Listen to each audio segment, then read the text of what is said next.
Partia Socialiste ka shpallur së fundi programin e ri ekonomik, ku përfshihen ndryshime të rëndësishme që lidhen me pagat, pensionet dhe mbështetjen për familjet e reja përmes bonusit të bebes. Ky program synon të sjellë një frymëmarrje të re për qytetarët, duke përmirësuar standardin e jetesës dhe duke dhënë një sinjal të qartë për rritje ekonomike e sociale në vitet në vijim. Një nga pikat kryesore të këtij programi është rritja e pagës minimale, e cila do të hyjë në fuqi që nga 1 janari i vitit 2026.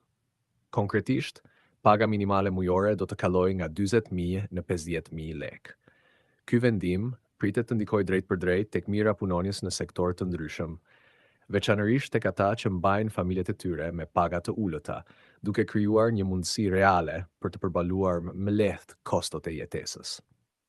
Paralelisht, qeveria ka nisur përgatitjet për një reformë të re në sistemin e pensioneve, në bashkëpunim të ngushtë me Bankën Botërore.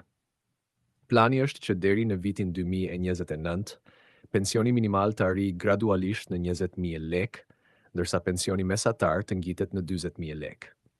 Kjo reformë synon të garantojë një jetesë më dinjitoze për të moshuarit, të cilët shpesh përballen me vështirësi ekonomike për të përballuar nevojat bazë të përditshme.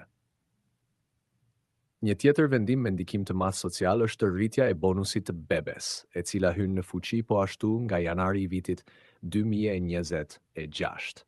Bonusi do të pësojë një rritje ndjeshme, duke filluar nga 300.000 lekë për fëmijën e parë, që deri tani ishte vetëm 40.000 lekë. Për fëmijën e dytë, shuma do të rritet në 420.000 lekë, ndërsa për fëmijën e tretë do të arrijë në 600.000 lekë. Ky ndryshim synon të nësisë linjshmërinë dhe të mbështesë më fort familjet e reja. Një element i veçantë është mënyra e shpërndarjes së këtij bonusi. Pagjesat nuk do të jepen vetëm një herë, por do të shpërndahen në mënyrë të përmuajshme deri në moshën 5 vjeçare të fëmijës. Kjo çësje e re do të lehtësojë ndjeshëm barën financiare të prindërve, duke siguruar një mbështetje të vazhdueshme për vitet e para të jetës së fëmijës, periudhë që është më e ndjeshme për nevojat e tij. Të gjitha këto vendime pritet të miratohen zyrtarisht me nisjen e sesionit të ri parlamentar. Zbatimi i tyre do të ketë ndikim të menjëhershëm në bushetin e familjeve shqiptare, duke rritur fuqinë blerëse dhe duke dhënë një sinjal pozitiv për të ardhmen ekonomike të vendit.